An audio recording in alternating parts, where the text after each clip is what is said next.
Hai guys, sekarang kita ada di Serasi Talks.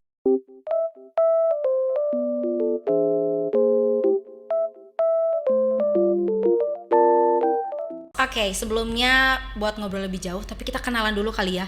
Apalagi sama host-hostnya ini gitu ya. Pertama, halo, nama aku Sela. Nama aku Aisyah. Dan nama aku Saskia. Oke, kita nggak bertiga nih, udah kelihatan lah pas ini paling ganteng ya laki-laki sendiri ya. Tolong, semoga aja senang berbahagia semua di sini. Dan aku mau kasih tahu ada gestarnya pastinya, yang cuma satu-satunya laki-laki di sini. Kita langsung aja kasih tahu, ada siapa? Ada Kak Mehdi Hairiazri. Halo. Halo Serasi, halo teman-teman semua. Halo. Asik. Dari suaranya udah kelihatan ya dia ini apa gitu, sebagai apa ya? Sebagai apa coba? Sebagai banget apa? gitu. Tebak guys, tebak. Oke. Ini pengen nanya dulu nih, sekarang lagi sibuk apa? Tapi sehat gak nih sekarang? Sehat gak nih? Alhamdulillah sehat. Alhamdulillah ya, alhamdulillah. Oke. Lagi seneng gak, bahagia gak? Lagi bahagia, Oh, bahagia, tentunya, oke, bahagia oke. banget. Dong tiap hari kan kalau nggak Iya. bahagia. Sekarang bener banget. kesibukannya ngapain aja nih? Iya, aku kenalan dulu kali ya. Iya, iya. Aku Mehdi Hairiazdi, biasa dipanggil Mehdi. Oke. Aku sekarang kesibukan mungkin lebih ke lagi sibuk skripsi ya, pasti Iya. tugas akhir. Wow, semangat. Tapi sambil juga sharing konten di Instagram dan juga kemarin aku sempat jadi presenter juga di Ajwa TV dan juga di TVRI Jawa Barat. Wow. Dari backgroundnya secara singkat aja udah menarik banget. Iya, ini Aduh. keren. Luar biasa loh gitu. Ini pas banget, apalagi sama yang jurusan kita ya, relate-nya luar biasa banget. Terus juga selain bikin konten dan lain sebagainya, sebelumnya tuh ada kesibukan yang apa ya, kerjaan gitu, sejenis kerjaan apa? Iya, kemarin aku sempat magang 7 bulan di SCTV, sambil juga alhamdulillah dapat kepercayaan buat jadi host di TV Islaminya atau anak perusahaannya dari MTech. Oh, iya. Itu ada Ajwa TV. Terus sebelumnya aku di tahun 2019 sampai 2021 aku di TVRI Jabar sebagai anchor sama reporter. Oh, oke. News anchor dulu. Wow. Jadi udah kedengeran kan dari suaranya tuh yang di awal tuh ternyata Kak Mehdi nih news anchor. Widih. Berarti rumah di sini kan? Tapi kalau lahir di mana nih? Lahir aku di Makassar. Wah, Tuh ya, tiba-tiba kesini. di Makassar Iya. emang numpang lahir atau Memang orang sana gitu? Enggak sih, waktu itu numpang lahir karena papa dulu oke. di Dinas gitu kali? dinasnya pindah ke Makassar. Oh iya.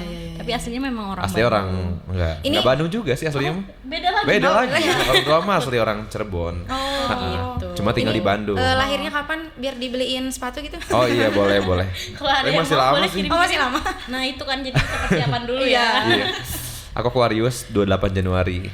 Oh, bukan masih lama, udah kelewat berarti. Iya, udah kelewat. Ya tahun 2023 maksudnya bisa we gitu. Catat dulu we. Oke. Aquarius ya. Heeh. Apa tuh Aquarius? Enggak. Enggak. Kayak banyak banget di lingkungan aku Aquarius gitu. Oh, apa ada kenangan anak-anak. bersama Aquarius? Lumayan sih ya. Berat. Panjang kalau bahas kenangan. Aduh. Jangan sekarang. Ini aku langsung aja karena penasaran banget ya. Ini perjalanan pertamanya jadi public speaker tuh kayak gimana? Aduh. Secara perjalanan singkat pertama dulu ya. nih, Oke, iya. secara singkat sih mungkin lebih ke belajar ya, berlatih. Terus pertama kali ini dapat latihan yang benar-benar formal tuh dari SMP dulu. Oh iya. Oh, Karena dari SMP kebetulan- tuh udah ada. Oke. SMP ku Itu tuh program kebetulan- sekolahnya kah? Iya, SMP ku kan kebetulan pondok modern. Oh, Di pondok modern tuh belajarnya bukan cuma pelajaran akademik doang, PKN, IPA, IPS itu bukan itu doang, tapi kita juga ada program-program lainnya. Kayak misalnya di malam Jumat setiap seminggu sekali kita ada namanya muhadoroh. Nah, disitulah mulai belajar. Muhadoroh tuh apa? Muhadoroh tuh Ya, bahasa mungkin Arab. ada yang Oh iya, belum tahu ya, kamu gitu. tahu nggak muhadoroh? Enggak. Oh, mohon maaf ya. Makanya aku Mungkin sendiri teman-teman pun juga nggak iya, tahu ya. makanya- Ya, muhadoroh itu adalah public speaking dalam bahasa Arab artinya itu. Jadi lebih ke latihan public speaking. Jadi setiap minggunya kita selalu ada satu orang yang nggak satu orang, satu tim yang akan dapat giliran public speaking. Terus teman-teman yang lainnya dari 40 itu 30 orang berarti mereka akan nonton, tapi nyiapin semuanya, dekorasinya, papan tulisnya disiapin. Jadi kayak kalau sekarang Kayak beneran bukan iya, main. kalau itu kan backdrop kan biasanya Oh, kita. iya, Kalau zaman di pondok tuh kita pakai papan tulis dihias-hias gitu. Oh, kreatif banget Kreatif ya. banget. Wow. Dari situ Gitu. kemana nih? Dari situ belajarnya? terus SMA aku ikut Paskibra Kota Bandung, terus jadi alhamdulillah dipercaya, alhamdulillah itu musibah ya. Tapi alhamdulillah sih. Dulu alhamdulillah jadi koordinator umum Paskibra Kota Bandung. Wah, udah yang itu masuk kota. itu kan emang jadi waktu itu benar-benar harus mimpin 300 lebih orang. Kalau ngomongnya nggak bagus di depan umum ya susah gitu. Ada pengolahan suara sendiri jadi harus latihan ngomong biar orang tuh pada dengar, biar orang tuh pada paham apa yang mau aku kasih koordinasi dan komunikasinya. Nah, tapi Kak, untuk waktu yang pas masuk ke Paskibra Kota Bandung itu mulainya dari mana? Dari apa? Eskul dari sekolah? Dulu di eskul. Jadi kalau di Bandung itu eskul Paskibra Kota Bandung tuh punya satu wadah Kota Bandung. Jadi kita tuh ada namanya Paskibra Kota Bandung, dia akan menyatukan seluruh orang yang ikut eskul Paskibra di setiap sekolah.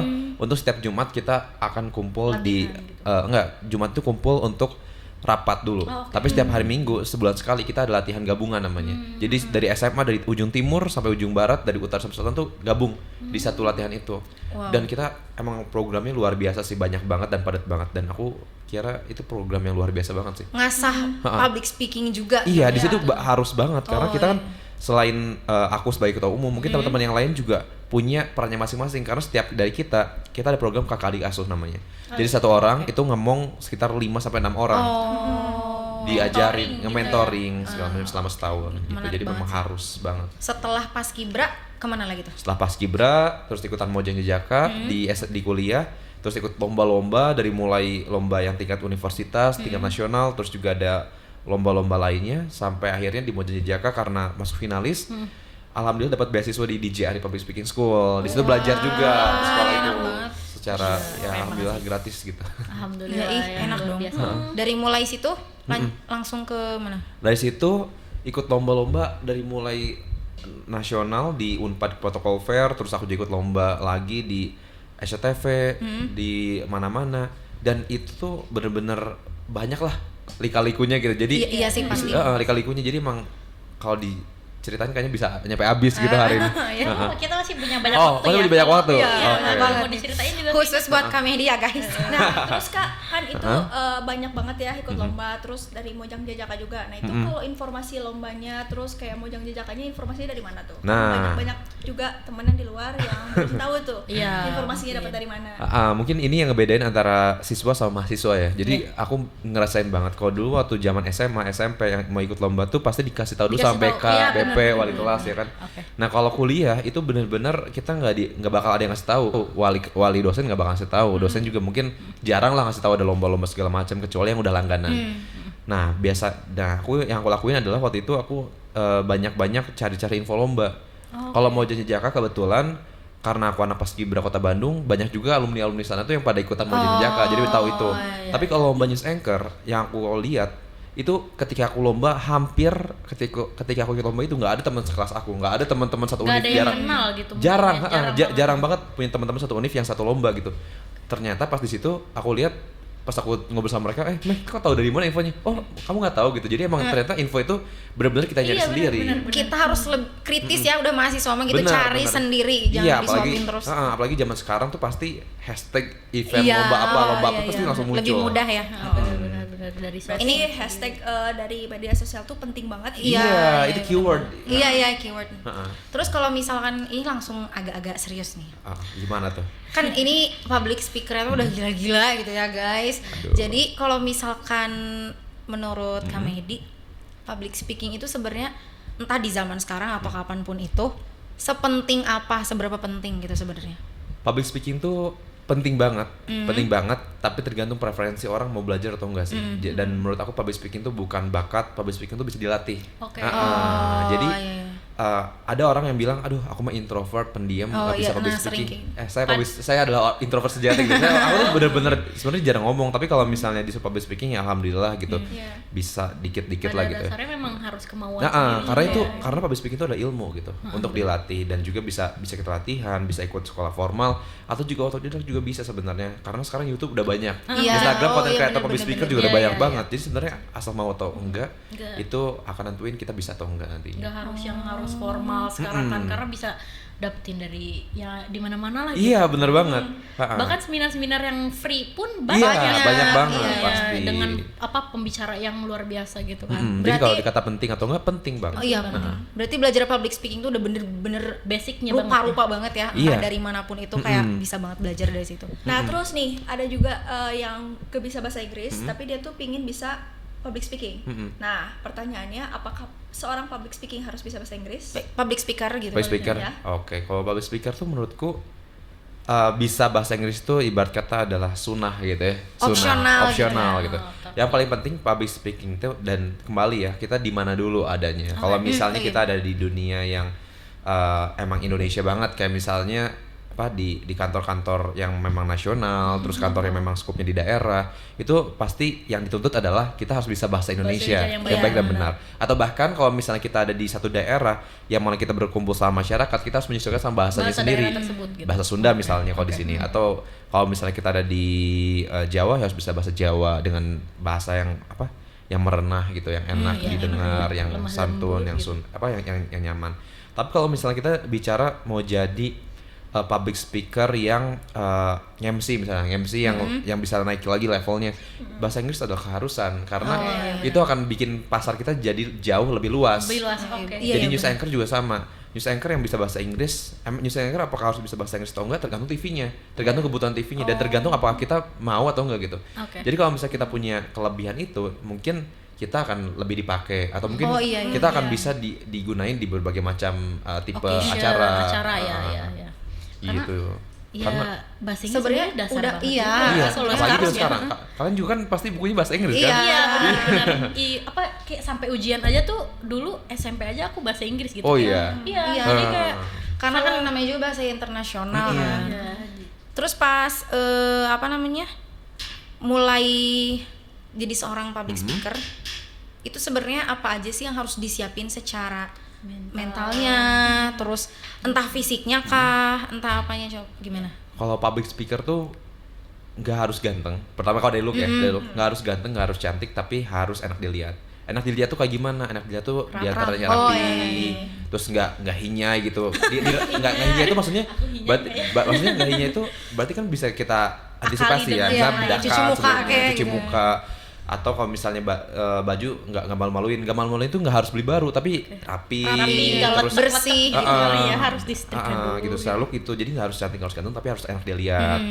Terus kalau misalnya apalagi secara skill, secara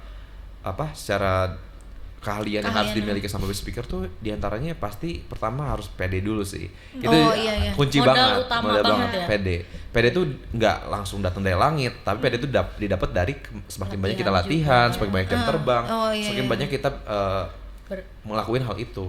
Berinteraksi sama orang lain. Juga bisa ya? Iya, bisa banget dong.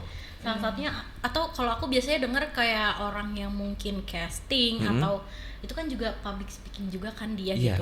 Dia latihan kayak depan kaca itu, kalau untuk kayak komedi pernah nggak sih kayak gitu juga? Nah, ngelatih di depan kaca tuh penting banget. Karena gitu. ini nih, kalau misalnya public speaking tuh kan kita nggak bisa ngeliat diri kita sendiri ya. Kalau kita lagi ngomong nggak bisa ngeliat ya. Tapi kan orang lain bisa lihat kita nih, kayak misalnya facial expression, senyumnya, terus matanya segala macam itu tuh dilihat banget. Kadang-kadang masalah public speaking itu bukan cuma masalah pede atau enggak, tapi kadang-kadang kita udah berani ngomong nggak tahu mukanya nggak bergerak, ekspresinya nggak adanya gitu kan. Nah itu yang harus dilatih, dan itu bisa dilihat di mana kalau misalnya kita ngaca. Jadi sebenarnya guys, ngomong sendiri tuh nggak apa-apa asal ya ada faedahnya, ngapain gitu ya. Ya jangan asal-asal ngomong sendiri. Terus selama ini Kamedi belajar public speaking sampai udah masuk ke dunia profesional, dunia kerja gitu ya, mengenai public speaking itu sendiri, berapa lama tuh kira-kira? Kalau dihitung-hitung mungkin lama banget ya, nggak lama banget sih. Aku kayak udah tua banget ya. Enggak sih. Aku maksudnya public speaking tuh dilatih dari setiap hari kita harus berlatih gitu. Dan aku mungkin mulai dari SMP, bahkan dari SD juga udah mulai diarahin. Dulu atau SD aku inget banget setiap Agustusan pasti aku bawa piala apa coba? Piala baca puisi gitu. Jadi udah pede dari dulu Itu emang pas Agustusan mamaku tuh selalu ngarahin, udah ikut lomba puisi aja, ikut lomba puisi. Aku jadi inget loh, aku pernah juga ikut lomba puisi. Iya kan, jadi kayak aduh alhamdulillah gitu dapat piala segala macam. Nah itu yang jadi motivasi banget. Mungkin aku juga nyadar mungkin parenting tuh penting banget dulu. Jadi dulu zaman SD, zaman PD-nya juga kan. Zaman TK aku juga baru inget. Dulu aku dilatih sama mamaku untuk ikutan segala macam lomba, dari mulai lomba puisi, lomba storytelling, cerita, lomba reading contest, lomba apapun yang pokoknya yang berhubungan sama banyak orang. Yang akhirnya tuh memang dari kecil udah diarahkan. Akhirnya itu membentuk self efficacy kita bahwa kamu tuh bisa loh public speaking. Nah itu yang akhirnya jadi bisa loh gitu. Jadi kepercayaan diri kalau kita bisa itu akan ngebantu kita untuk bisa juga pada akhirnya. Sebenarnya gak jauh-jauh dari orang tua juga, jadi mengarahkan Dukungan. kemana sih? Jadi kita tuh udah ada tertanam gitu mungkin ya di dalam diri, udah terarah.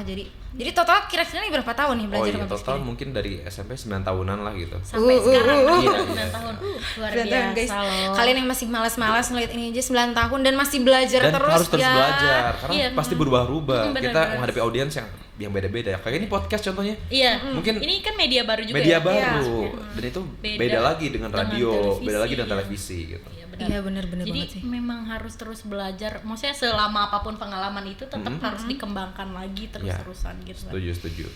Nah terus nih ngomong-ngomong dari gestur tubuh nih, terus tangan kan kalau misalnya ada nih kalau yang lomba kayak pidato, kadang kan tangannya juga nggak mau diem gitu. Nah Harus terus berdiri. kalau misalnya kayak yang public speaker tuh kayak harus gimana tangannya tuh? Body Atau language harus kali bisa, ya. hai guys ini gini harus selalu atau kayak gimana gitu caranya Iya. biar pas sesuai. Nah. kontrol tertentu kan gitu kan. Sebenarnya fungsi dari gestur tangan itu adalah untuk menekankan sesuatu dan juga untuk perjelas apa yang mau kita omongin. Oke. Nah, jadi itu konsep utamanya ya. Konsep Dukungan. utamanya adalah untuk ngedukung dan juga Oh, iya. memperjelas apa yang mau kita ucapin.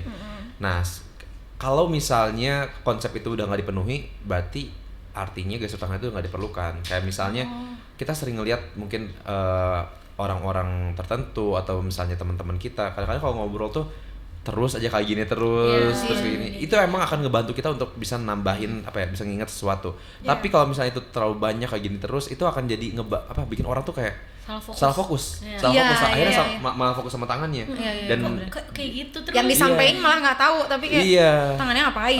Gitu. Jadi emang kembali bahwa gestur tangan emang bagus, tapi jangan sampai itu ngeganggu kita dan ngeganggu orang lain. Intinya mah jangan berlebihan. Jangan berlebihan gitu. ya. Udah berlebihan kayak Disesuaikan aja. meniri gue Iya benar-benar. Tapi selain gestur tubuh, tangan, ekspresi, kan itu kan salah satu yang mendukung juga tuh.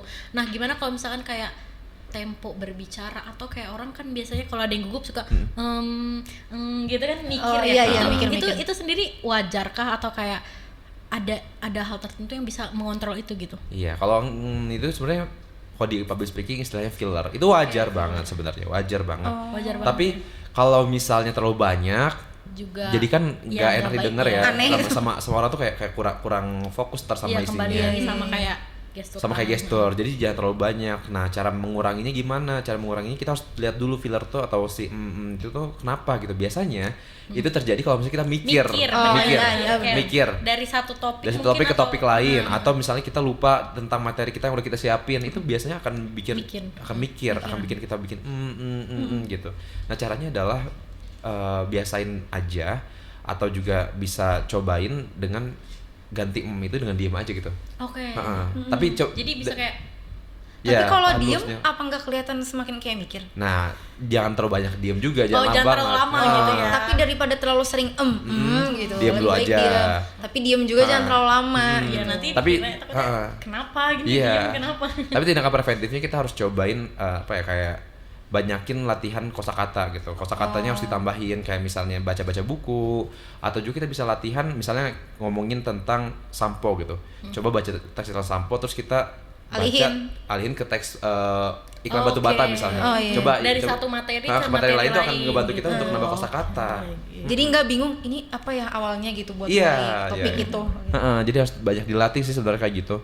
Kalau misalnya ditanya pas prak-prakannya gimana gitu bahasa Sundanya mah, ya itu agak mungkin agak susah gitu. Iya, Tapi yang lebih iya mudah sih. adalah kita harus banyak latihan aja.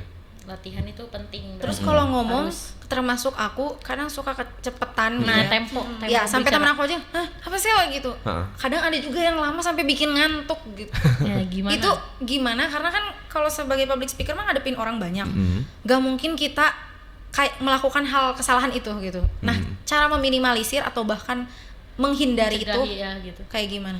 Kalau tempo itu kalau cepat biasanya karena otak kita tuh lebih cepat daripada bibir kita gitu. Itu akhirnya bikin kita jadi kebelibet gitu. Jadi di sini udah banyak pikiran, terus di sini pengen ngobrol juga. Jadi gitu. gitu. Jadi biasanya kalau misalnya latihannya aku cobain untuk lebih lebih ini aja, lebih pelan-pelan ngobrolnya sama teman-teman yang lain, lebih pelan-pelan, lebih nyantai, lebih kalem. Terus coba perhatiin apa yang mau diomongin, apakah jelas atau enggak gitu. Tapi kalau misalnya tempo yang terlalu pelan, tempo yang terlalu lambat, biasanya juga ada caranya. Caranya adalah dengan apa ya? Kalau ngomong tuh harus pakai hati sih, benar. Ngomong harus pakai hati. Jadi jangan sampai kita ngomong tuh nggak ada feel-nya gitu. Iya. Dan karena sebenarnya itu tuh tergantung feel kita. Kalau misalnya kita nggak pakai feel, kayak misalnya cuma baca doang, misalnya baca itu do more of what makes you happy, itu akan beda dengan kalau misalnya kita ngobrol do more and bla bla bla bla gitu. Ada intonasi tertentu yang dimasukin ya. Tapi biasanya kan kalau sama orang baru justru lebih kayak malah cepet ngomongnya karena deg-degan gitu kan. Iya, karena deg-degan. Nah, kalau deg-degan itu sendiri kan pasti berarti dia tuh gugup. Iya, gugup. Cara meminimalisasi gugup, apa kita tuh harus berdoa ya Allah minta nggak digugupin atau makan sesuatu biar relax, atau misal ada kan yang biar gak gugup yang udah punya penyakit minum obat gitu ya. Gitu. Atau kayak gimana tak kalau ala Kak Mehdi nih biar nggak gugup. Kabar baiknya public speaking itu adalah ketakutan paling nomor 1 di dunia gitu. Itu lebih tinggi daripada ketakutan akan masuk jurang, ketakutan takut sama ular. Ngobrol di depan umum itu jadi ketakutan paling tinggi di dunia gitu. Itu lebih tinggi dari segala macam. Bahkan sampai lebih tinggi ketakutannya daripada takut terhadap kematian gitu. Jadi emang benar-benar. Oh, ada yang gitu ya. Ada ya ini ada surveinya dari ada survei. Jadi sebenarnya deg-degan udah hal yang normal. Bahkan sekelas Mbak Najwa juga dia pernah bilang, ya saya pasti deg-degan kalau misalnya baru mau wawancara orang gitu, apalagi orangnya baru katanya. Tapi gimana cara ngatasinnya adalah yang pasti kalau misalnya kita persiapannya kurang, kita akan nggak pede dengan materi kita. Akhirnya deg-degan itu jadi ngeganggu, ngeblank dan bikin kita jadi nggak fokus. Gitu. Nah, caranya adalah pertama persiapan itu adalah harus banget. Utama banget persiapan. Persiapan tuh nggak cuma baca buku doang, tapi persiapan tuh cobain. Kayak misalnya besok presentasi nih, aku selalu pasti malamnya cobain dulu. Aku mau ngomong apa? Kayak misalnya aku mau ngisi materi di mana, pasti aku cobain dulu malamnya. Karena apa? Karena kalau misalnya kita nggak cobain, kita pasti nggak tahu. Pertama durasinya juga nggak tahu apa. Terus kita juga nggak tahu materi kita udah bener belum, terus udah enak didengar belum sama orang lain gitu. Kembali lagi latihan. Iya. Nah, tapi kalau dari secara ininya ya guys, secara bukan ibadah apa ya, itu teh rohaninya gitu ya. Ada doa khusus kah gitu kayak biar lancar banget tuh, karena jujur itu restu orang tua kah setiap saat mau. Karena kan kita bener-bener yang namanya ngomong depan orang tuh udah gila-gila banget ya, deg-degan itu sampai tangan teh dingin banget. Terus takutnya teh gak lancar ngomongnya, atau bahkan kadang salah satu kata aja bisa jadi tertawaan orang, jadi malu gitu. Gitu ya. Itu gimana, ada nggak dari sisi rohaninya gitu? Apa berdoa gimana? Aduh, kalau doa tertentu kayaknya nggak tahu deh. Ya? Nggak tahu. Pokoknya mah cuma minta dilancarin aja. Minta dilancarin aja pasti ya, lebih ke minta dilancarin sama ya udah sih, lebih ke minta doa orang tua kalau misalnya. Sebelum tampil pasti minta doa dulu, dan yang paling penting sih selalu yakin gitu sama apa yang mau kita sampaikan. Gitu. Untuk tantangan terbesar banget menjadi seorang presenter, apa karena misal gugupnya tadi kah? Atau misal karena apa gitu yang ngerasa tantangan banget, gila ini buat jadi presenter gitu. Tantangan banget di presenter tuh menurut aku adalah bukan ketika kita baca beritanya, tapi ketika proses-proses sebelumnya gitu. Apa tuh proses sebelumnya biasanya apa? Nih aku kan sebelumnya di The Next Presenter ya, ikutan lomba The Next Presenter dan alhamdulillah runner up di situ. Nah, di situ prosesnya lumayan ternyata untuk jadi presenter tuh. Dulunya aku kira presenter just read news gitu. Tapi ternyata pas kenyataannya nggak jauh banget, nggak jauh. Itu. Ya nggak semudah itu, dan jauh banget dari kata gampang gitu. Dan tantangannya itu luar biasa. Pertama, kita sebagai seorang anchor, sebagai seorang presenter, sebagai seorang jurnalis, kita dituntut untuk bisa coverage di news gitu. Kita harus bisa ngeliput berita. Dulu waktu pas aku di Next Presenter, hari pertama yang aku lakukan adalah aku ke lapangan. Aku di sana ngeliput berita. Aku di situ riset berita. Terus aku juga di sana disuruh untuk latihan live report. Disuruh untuk ngelobi orang. Banyak prosesnya ya ternyata, kayak dalam satu waktu itu itu Gils. maksudnya kayak jatuhnya latihan sebelum menjadi kan. Latihan sebelum menjadi, dan memang untuk jadi news anchor tuh di belakang layarnya luar biasa gitu. Luar biasa banget. Mereka makanya hormat banget sih sama para news anchor senior. Keren. Ini salut banget sama kamu. Kalau misal jadi presenter, nggak presenter lah, penyanyi kayak apapun itu, pasti pengen punya ciri khas sendiri kan. Biar orang tuh sekali denger atau sekali lihat, tahu nih si ini gitu kan. Nah, kan di TV-TV juga ada tuh kayak model Jeremy Teti. Karena aku ngebedainnya gini, Jeremy Teti kalau udah mau akhir, dia tuh senyum gitu, nggak kaku gimana, tapi dia senyum kayak salam TV gitu nadanya. Nah kalau Senandungnya Cita dia lebih Senandungnya Cita gitu, Senandungnya Cita agak lebih serius gitu. Itu kan pasti ciri khas masing-masing. Kalau Kak Mehdi ciri khasnya apa dan gimana sih cara bangun ciri khas itu? Aduh, kalau misalnya dibilang ciri khas, aku masih baru banget ya di dunia ini. Kayaknya aku belum punya ciri khas itu. Tapi aku ngelihat emang ciri khas itu penting banget di dunia ini, di dunia public speaker. Kenapa? Karena kalau misalnya kita sama orang lain, kita akan susah gitu untuk bisa stand out dibandingkan orang lain. Apalagi Jeremy Teti itu senior banget. Dan emang keren banget gitu, dia bisa nyiptain itu walaupun mungkin ada beberapa orang waktu awal ini kenapa News kok jadinya nggak kayak gini gitu ya, mungkin pada, dari awalnya tapi akhirnya itu jadi brand dia. Iya benar-benar. Dari signature-nya si beliau Jeremy Teti itu, dan itu yang penting banget. Dan kita untuk jadi kayak gitu itu nggak sehari 2 hari, itu ada latihannya dan juga ada proses di baliknya. Kayak misalnya siapa? Kalau misalnya di stand up comedy ya, di stand up comedy pasti kan banyak orang-orang yang baru gitu. Nah mereka tuh pasti role modelnya ada 3 kubu kalau nggak salah. Ada Panji, Raditya Dika, sama Ernest. Nah pasti mereka akan berusaha untuk ngelihat dulu para seniornya ini, role modelnya dulu, dilihat dulu, ditiru, terus dilihat dulu. Tapi mereka pasti pada akhirnya nggak bakal sama kayak orang itu, karena sesama-samanya sama orang itu, sama idola kita nggak bakal bisa jadi idola itu. Dan selalu akan cuma satu aja udah gitu. Dan akan selalu levelnya di bawah idola kita itu. Iya benar-benar. Yang lebih dulu tuh. Nah, terus untuk Kak Mehdi, role modelnya siapa nih? Role model aku kalau misalnya di dunia anchor ya, aku sampai sekarang masih idola banget sama Mas Jati Dharma sih. Yang di kacamata bukan? Yang kacamata itu. Terus kalau misalnya di dunia public speaker secara gitu, aku suka Choky Sitohang. Iya. Kayak enak banget karismanya gitu ya, legend banget ya, dari tahun 2000-an gila. Iya, kita kecil juga kayak aku udah tahu gitu ini Choky Sitohang gitu kan. Kalau misalnya kayak mendengar yang lebih senior lagi kayak aduh siapa ya, kayaknya aku belum pernah ngeliat gitu kan di TV, atau kayak belum pernah tampil di mana familiar gitu. Kalau kamu siapa? Aku Aisyah. Ditanya role model tapi beda kan. Tadi nanya kamu siapa? Iya, kalau kamu siapa role modelnya salah ya? Kalau misalkan kayak yang serius-serius, Mbak Najwa tuh kayak itu banget ya. Luar biasa banget luar biasa gitu. Itu mah udah kayak banyak banget yang suka. Bener-bener kayak maksudnya bukan cuma kayak kita orang biasa, mungkin yang memang udah di bidang yang sama pun melihat dia tuh kayak luar biasa banget dari pembawaannya, ciri khas banget dari materi yang dia bawain. Itu kan juga kayak luar biasa, isinya kayak nggak terduga gitu. Pas dia sampein kayak wah kok bisa dia dapet info seperti ini gitu, gimana caranya. Dan hebatnya tuh yang tadinya beritanya cuma kecil jadi bisa besar karena terkuak itu karena pertanyaan-pertanyaannya. Itu yang kayak luar biasa banget, kayak belajarnya gimana nih orang, bener-bener kayak wah. Keren emang keren banget. Kalian berdua siapa tuh? Aku kalau presenter Astrid Tiar. Aku nggak tahu kenapa lihat dia setiap bawa acara tuh ngebangun banget. Apalagi ini terakhir ada idol Korea gitu kan. Ada pernah aku nggak akan nyebut nama presenter itu, host itu dia sebelahnya tuh idol Korea.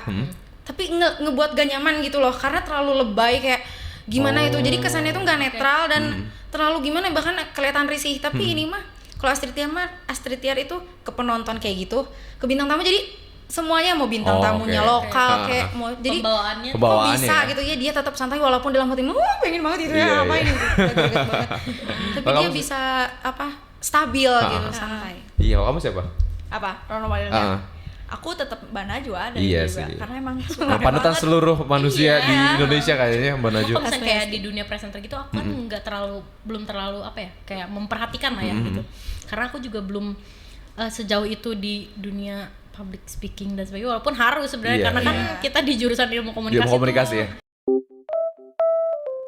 Kalau misal menurut Kak Mehdi, ini nih ngomong depan orang semua, kamera tapi bukan sekedar kamera, kayak di studio kan sebenarnya selain kamera ada orang lain juga, kru-krunya tuh lebih deg-degan mana, lebih gimana gitu depan orang yang kalau misal kita nge-MC acara sama kita depan kamera yang profesional kayak gitu, ada perbedaan feel gitu. Kalau deg-degan sih pasti dua-duanya deg-degan ya. Tapi kalau misal feel, aku lebih suka sama banyak orang gitu. Karena Karena kalau banyak orang tuh kedengeran suara tepuk tangan, suara gue gitu, suara terus aku bisa lihat muka mereka gitu, ekspresinya gimana, terus aku bisa lihat mana orang-orang yang bisa diangkat gitu. Di situ enak kalau misalnya di banyak orang. Nggak, jadi kitanya ke bawah juga. Iya, kita ke bawah suasana semangat, juga. ke bawah gitu. Dan kita bisa nanya-nanya sama mereka kan. Karena feedbacknya langsung kelihatan. Iya, gitu feedbacknya. kan. Kalau misalkan Kalau di TV, kamera, kalau lihat di kamera kita nggak bisa ngeliat feedbacknya. Mungkin bisa sih, tapi di komentar YouTube misalnya. Oh, Atau di iya, komentar iya. mana. itu kan Nah, tapi kayak setelah kita tampil itu kan iya, berarti setelah tampil. lebih kayak evaluasi gitu kan. Iya, tapi selama kita di situ kan kita nggak bisa ngeliat feedback itu, dan akhirnya Iya, mau nggak iya. mau kita harus ngebayangin Iya, ada orang di iya, belakangnya. bener. Sulit juga ya. Nah, terus kalau misal pernah ikut itu kan tadi yang lomba SCTV. Next Presenter yang Oh, iya. SCTV. Iya. Itu kan gila-gila, bahkan teman-teman aku aja ada yang ikutan gitu. Oh, iya? Walaupun Oh, iya. mungkin nggak langkahnya sejauh Kak Mehdi ya. Wow. Tapi itu tuh prosesnya gimana secara singkat aja nih cerita. Secara singkat, The Next Presenter tuh adalah lomba yang package-nya luar biasa banget gitu. Bener-bener paketan lomba yang Itu hanya sekedar- banyak ya, banyak paketan gitu. Sekedar lomba atau ada pelatihannya juga? Enggak, kayak? jadi itu tuh lomba tapi ada pelatihannya juga. Wow. Jadi kita setelah diseleksi dari 500 orang, terus di semifinal 30 orang diwawancara sama pemret-pemretnya Dari sama segala macamnya. Hah? dari 500 jadi 30. Dari 500 jadi 30. Itu Gila, seleksinya gimana gila, ya, Kak? iya. Dari 500 Luar bisa biasa. jadi 30 tuh gimana? Itu tuh diseleksi dari paket yang kita kirimin. Jadi Bikin kita tuh bikin video. video anchor oke. dan juga live report, Oke, terus kita kirimin. Nah, itu tuh akan bersaing bukan sama yang bagus aja, tapi yang harus niat juga. Jadi yang niat itu banyak banget, tapi yang bagus juga banyak banget. Nah, itu harus double itu, irisan itu baru bakal diperhitungkan sama mereka. Dan alhamdulillah masuk 30 besar, di 30 besar itu diwawancara sama inilah senior Ada sama, yang memang sudah di bidang itu iya, juga. dan juga sama Pemred dan juga GM dari SCTV gitu. Jadi memang mereka tuh bener-bener talent scouting banget gitu. Jadi bener-bener bukan cuma sekedar lomba, mungkin harapannya adalah dari situ ada beberapa orang yang akan direkrut sebenarnya. Jadi memang Oke. memang disiapin Sambil mencari juga kali ya. Mana nih bakat-bakat baru yang kelihatan gitu kan. gitu. Jadi gitu di semifinal tuh. Terus baru kita setelah 30 besar jadi 10 besar dan di bootcamp kan di Jakarta selama 2 sebulan. Sebulan. Tapi gila loh, dari 500 orang bayangin. Langsung ke 30 kan? Iya, luar biasa itu banget. ke 30 aja udah luar biasa. Iya. Kak Mehdi Alhamdulillah. ke 3 kan? 2. Runner up mungkin ya, karena jadi ada juara 1 tapi nggak ada juara 2, juara 3. Jadi langsung 3 besar, juara 1. Jadi runner up berapa? Runner up aja gitu. Aja. Ha-ha. Enggak, kalau diibaratkan juara 1 2 3 ke berapa nih? Nah, nggak ada juara 2, juara 3-nya. Jadi memang dari top 3 itu langsung ada juara 1 doang. Tapi kalau ibarat kata biar Iya, gitu ya. Hah? Ke berapa gitu? Aduh, Kalau saya dari urutan. nggak bisa Jadi, ngebayangin. nggak bisa ngebayangin. Kalau aku yang Nggak bisa jadi nilai. misalkan 3 orang ya yang terakhir langsung diumumin pemenang satunya teh ini ya. Jadi nggak ada juara 2, 3-nya langsung. Emang cuma masuk I ke see, guys, aku kategori nggak- 3 besar. Oke. Nah, gitu ya, Kak. Jadi sisanya mah tidak dideskripsikan dia ke berapa. Iya, jadi aku juga nggak bisa nilai diri sendiri juara berapa gitu. Karena Iya, Tapi iya. di akhir dikasih tahu nggak sih kalau misalnya yang juara 1 dengan skor sekian? nggak ada Nggak ada. kasih tahu Oh, nggak skor. ada gitu. Berarti langsung aja Langsung. gitu. Itu berarti ada hadiahnya kayak masuk ke SCTV kah atau apa gitu? Yang juara 1 langsung di tag Diterima. jadi presenter sama reporter, tapi juara 2, juara 3 tuh karena kebetulan aku masih kuliah sama si Graciela juga masih kuliah, jadi kami di hold dulu. Nggak tahu sih kayak gimana proses nantinya, tapi emang kemarin kami dikasih kesempatan buat magang, buat ngerasain, nyicip lah kerja di SCTV gimana. Tapi pernah nggak waktu selama lomba itu live di SCTV gitu? Itu di grand finalnya live di SCTV. ditayangin di TV? Ditayangin di TV. Wow. Nggak tahu ya. Jam per 2 jam itu Berarti lumayan. kita abis ini nonton Iya. bareng-bareng ya Ya, guys. di YouTube ada Kak. Di YouTube ada. Di YouTube Nanti ada. linknya ya Ada guys aja. ada di bawah. Ya, biar tahu Asik. Kak Mehdi gimana sih pas waktu live itu kayak gimana kan. Jadi Itu gimana feel-nya? Seneng banget atau ih pertama kali loh gitu. Feel-nya waktu itu nggak ada orang ya di sana, cuma di juri 3 orang. oke. Jadi bener-bener karena masih covid ya kemarin tuh masih covid, jadi cuma ada juri dan juga ada kita sebagai para pengisi acara dan para peserta. Itu bawain berita apa?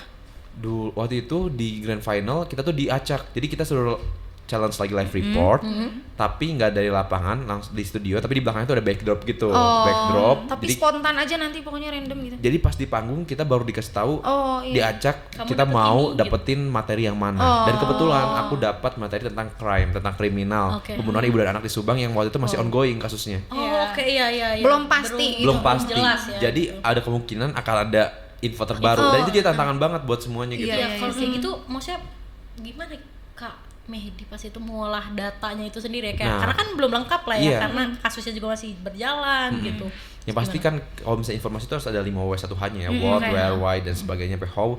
Nah itu harus diurutin dulu semuanya, kronologinya segala macam. Terus kalau misalnya ada informasi terbaru, baru kita lihat tuh di internet apakah ada informasi terbaru terus segala macam. Karena kan nggak mungkin kita ke lapangan kan, karena kan ada di studio ya udah kita langkahnya cari informasi di di internet segala macam. Terus barulah kita tampil di sana. Oke. Dan itu enamnya punya tema yang Berbeda. punya kesulitan masing-masing di ininya masing-masing. Dan aku mungkin kesulitannya ada tadi karena kasusnya belum terungkap. kasusnya belum, Tapi itu menarik karena kasusnya tuh aneh banget gitu. Iya aneh dan kayaknya rumit banget iya kan. sih. Rumit Kalau banget, misalkan Mas, Dila rumit sampai banget. sekarang Itu pun pembunuhan kan? Pembunuhan ibu Tuh, yang sampai saat ini masih belum terungkap. iya itu Kayak Karena memang aku kasus ngebayangin pembunuhan tuh maksudnya Kayak masih abu-abu gitu ya iya masih beritanya. abu-abu. kalau aku mau nanya kalau misalkan itu kan spontan ya materi baru dicari beberapa waktu sebelum tampil gitu itu kalau kayak gitu Kamedi apakah cuma baca aja terus kayak diinget-inget aja atau bisa aja ditulis gitu kan kayak mungkin boleh atau gimana gitu pas Kalau aku waktu itu? tipe yang mencatat, tapi Oke. mencatat ketika lagi nyusun materinya. Tapi pas udah iya, di iya. panggung Itu enggak ya nggak bawa catatan karena tapi- itu juga mengaruhi katanya, mempengaruhi Oh, nilai kita. Ya udah, sama aja ya sih udah, ya kayak ya udah aku kalau nggak usah, ya udah aku nggak usah bawa tapi udah aku catat. Ya setidaknya kalau udah kita catat tuh insya Allah lah agak tertanam di nempel otak gitu gitu. ya iya benar-benar Agak sistematis. Tapi kalau misalkan kami nih sebagai presenter dan lain sebagainya mengenai sebagai public speaker, apakah ada privilege tersendiri ngerasa ih beruntung loh gue jadi ini, Iya, akhirnya bisa kayak gini, itu apa kira-kira? Privilege yang paling penting itu adalah aku kan di TVRI itu dari 19 tahun ya, dari 2019 berarti kan 2019. Jadi pas aku masuk ke kelas itu rasanya jadi punya spot tersendiri untuk presentasi gitu. Jadi orang-orang tuh pasti akan percaya sama kita buat presentasi. Itu enaknya. Jadi teman-teman yang lain bisa siapin materi segala macam, kita tugasnya tinggal presentasi doang. Terus yang kedua di pekerjaan ini itu tuh membawa aku untuk bisa kenal sama banyak orang. Relasi. Jadi iya, benar-benar. aku tuh di TVRI waktu itu sempat nge-host di acara Pesona Desa di desa-desa. Terus aku juga nge-interview direkturnya dari KPBS Pangalengan. Gitu. Jadi kayak oh iya dapat insight Ketemu baru. ya, Terus ketemu pengusaha muda segala macam, itu jadi inspirasi banget dan juga jadi sekaligus relasi. kayak jalan-jalan juga nggak sih kak Iya, jalan-jalan juga pastinya. By the way ini boleh kali diminum dulu ya, Oh, iya, takut iya. haus. haus ya nggak apa-apa ya Takut haus ya, Nggak guys. apa-apa. terus Oke. aku mau nanya lagi apa ya kan kayak Mojang Jajaka gitu ya itu pas waktu kapan itu awal kuliah Itu aku modal nekat awal kuliah. Jadi Agustus. kenapa bisa kepikiran kayak mau ikut nih atau memang dari sebelumnya udah niat kayaknya mau coba deh gitu Jadi dulu atau pas di tahun SMA tingkat akhir aku pengen ikutan sebenarnya karena ada tingkating aku, kakak-kakak aku yang udah pada ikutan di Paskibra, pada ikutan lomba Mojang Jajaka. Terus aku lihat, aku perhatiin nih, ini apa sih, kegiatan apa segala macam. Terus akhirnya 2018 aku ikutan. Dan fun fact-nya adalah aku kan masuk di mahasiswa baru di Unpad tuh Agustus tanggal 18-an. Itu baru mahasiswa baru. Tanggal 18 Tahun berapa Agustus itu, Kak? 2018. oh oke Beda setahun. Beda setahun. oke. Aku 18 Agustus masuk, terus aku daftar Mojang Jajaka tanggal 2 September, tanggal 28 Agustus, terus 2 Septembernya langsung dispen sebulan. Jadi aku baru masuk banget jadi maba terus dispen sebulan gitu, gila banget. Libur lagi ini jadinya. Iya, jadi bener-bener ketinggalan banget jujur waktu itu. Untungnya dosen-dosennya pada support awal sih. banget kan Iya. iya luar biasa sih Sampai ketinggalan 3 kuis coba. Ih tapi tuh berarti Stres. pinter ya. maksudnya kayak apa ya nekat juga nggak Iya, sih karena iya, masih awal banget kan masih awal cuma banget. modal kayak tahu dari kakak tingkat gitu kan apa oh ya udah deh coba gitu Iya, kan. dan aku juga nggak tahu bahwa yang ikutan ternyata banyak juga yang udah fresh graduate banget gitu. Jadi aku ngerasa Oke, kayak di bocil atas banget waktu itu. bocil banget masih sih. baru Tapi ya awal-awal. lumayan kan ya pengalamannya Iya, alhamdulillah luar sih itu. biasa banget. Wow, ini gila narasumber bener. kita kali ini ya.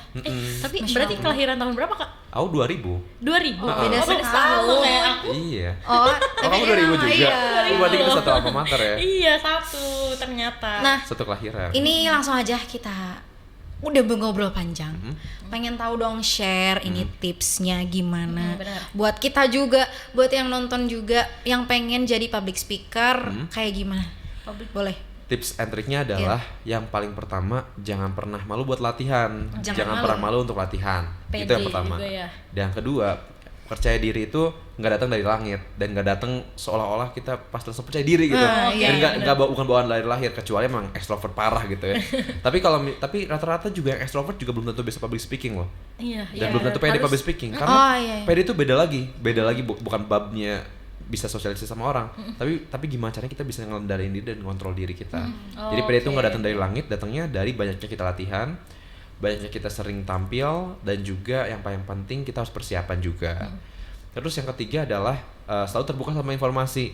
Kadang-kadang kan public speaking training itu kita bisa ikutan sekolah formal, itu bisa banget dan itu memang lebih sistematis walaupun berbayar, tapi itu worth it insya Allah. Tapi kalau misalnya kita emang nggak punya uang untuk sana dan emang belum bisa untuk bayar sekolah public speaking, sekarang tuh banyak banget yang gratis, yang gretong guys. Di TikTok bisa, di TikTok, di YouTube apalagi. Instagram. Banyak kreator yang udah dalam bidangnya nge-share ilmu-ilmunya ya kan. Iya, dan pastinya itu harus latihan terus sih public Terus speaking. harus nyari-nyari info sendiri ya gitu kan, karena di umur kita kan nggak harus disuapin terus gitu ya. Dan yang keempat adalah jangan introvert extrovert tuh bukan penghalang kita untuk bisa public speaking. Bukan patokan ya. Kadang-kadang tuh ada orang-orang yang mikir aku mah introvert, pendiam, bener. mana bisa sih public speaking. Itu lebih ke kayak apa ya? Kayak- Sugesti diri Iya, kali ya. lebih ke introvert extrovert tuh kalau menurutku adalah tipe kita buat bersosialisasi, tipe kita buat ngambil energi. Ada orang-orang extrovert tuh biasanya makin semangat, makin dia tercharge kalau misalnya dia ketemu banyak orang. Kalau introvert itu dia ngecharge Capek. diri kalau misalnya dia sendirian, me time gitu. Itu introvert itu. Dan itu bedanya itu doang. Selebihnya buat belajar segala Sama macam. gitu ya. Itu di luar itu menurutku. Sama aja gitu. Iya. semuanya Jadi tuh jangan bisa. pernah ngejudge aku mah introvert Iya, mau. semuanya Jadi semua orang bisa, semua orang Iya, bisa public iya, speaking. Iya, Karena ya memang nggak datang sendiri, kita harus belajar sendiri, nyari tahu sendiri Ha-ha. gitu. betul. Jadi ada 4 ya tadi. Iya, ada 4 guys, cuma 4 tapi banyak belajarnya ya. Iya, banyak belajar Cuma nih dia. Terus nih Kak Latihan. Mehdi, ada satu pertanyaan yang kelewat nih dari Iya, aku. apa tuh? Aku tuh penasaran sama presenter kalau yang baca prompternya kecepatan. Nah, itu gimana tuh? Apakah si presenter ini harus improve apa gimana? Nah, biasanya si prompter ini tuh ada prompter ini ada setelah ada naskah. Jadi biasanya kalau misalnya memang waktunya banyak, itu naskahnya kita baca dulu. Gitu. Tapi kalau misalnya memang breaking news misalnya, itu kan prompternya langsung diketikin nih. Misalnya ada master control, ada produser di belakang, itu Langsung ketiknya baru. diketik. Nah, biasanya itu latihan kembali. Aduh, latihan ya. Tapi emang itu ada penting banget. Penting ya guys. Jadi- berarti latihan tetap nomor Ya, satu. exercise. Jadi latihan itu akan membuat kita semakin bisa. Tapi biasanya juga nggak, yang cepet itu adalah berita-berita dengan tema-tema tertentu. Tapi kalau Contohnya, misalnya kayak contohnya berita tentang kriminal itu pasti agak cepat pace-nya. Terus berita tentang olahraga itu pace-nya agak cepat. Lebih menggebu kali ya. Lebih gitu menggebu ya. juga. Karena kenapa? Karena kita harus bawain seolah kita ngerti bola, seolah kita ngerti kriminal. Iya betul. Tapi kalau misalnya Membawa berita-berita suasana tentang human interest misalnya, inilah siapa gitu. Kalau showbiz gitu, kalau Tipe-tipe berita human interest itu akan agak lebih lambat. Iya benar-benar. Kenapa? Biar feel-nya kena, Biar inspirasi. gampang gitu ya kan Nah dipahami. gitu guys, pasti kalian juga penasaran kan, udah Iya. terjawab semuanya. Tapi ada gak sih satu kata motivasi yang selalu terngiang-ngiang Iya, di jadi di kayak kepala kamu? benar. Bisa Apa? di-share jadi teman-teman tahu gitu. Aduh, apa ya? Aku bukan tipikal seorang yang puitis banget ya. Tapi aku selalu percaya kalau misalnya kita mau jadi public speaker, kita memang harus wajib banget hukumnya untuk terus latihan. Karena kalau misalnya minjem kata-kata dari TNI, nggak ada tentara yang terlatih, tapi adanya tentara yang terus berlatih. Nggak ada public speaker terlatih, ada public speaker yang terus berlatih. Oke, Dan benar-benar. cara kita untuk mendiferensiasikan diri kita dengan orang lain adalah dengan cara kita harus beda dibanding orang lain. Jadi jangan malu kalau misalnya kita, aduh, aku mah public speaker tapi kok aku mah nggak bisa ngejokes misalnya kayak Raditya Dika. Aku public speaker tapi kok aku nggak bisa formal ya kayak Caki Sitohang gitu. Karena semua orang punya diferensiasinya masing-masing. Iya, iya. Kalau kata Panji, sedikit lebih beda itu lebih baik daripada sedikit lebih baik. Luar biasa. Ya, jadi Oke gitu. guys, seru banget siang kali ini. Ini makasih banyak loh udah share banyak banget gitu. Dengan Dari senang A sampai hati. Z. Ini guys udah sampai berapa Sebenarnya masih puluh banyak menit. ya pengalaman, tapi kalau misalnya kayak kalian penasaran kayak lihat kok nggak pernah lihat Kamedi sih. Cek guys? Instagramnya nanti aku taruh. guys. Ya, YouTube taruh sini ya, juga. taruh sini ya. Ya, nanti tahu Boleh taruh dan sini ya Kamedi guys. juga. Pokoknya gampang banget dicek. Kita juga boleh ya nanti promosi Instagram di sini ya. Iya. Oke, pokoknya makasih banyak Iya, untuk terima kasih. waktunya. Semoga ilmunya berkah karena selalu di-share juga. Amin. Oke, semoga sehat selalu, bahagia selalu. Iya, sehat juga teman-teman semua. Amin, Dan terima juga- kasih. Dadah guys, sampai ketemu lagi di Terima kasih. Serasi Serasi Talks. Talks. Bye bye.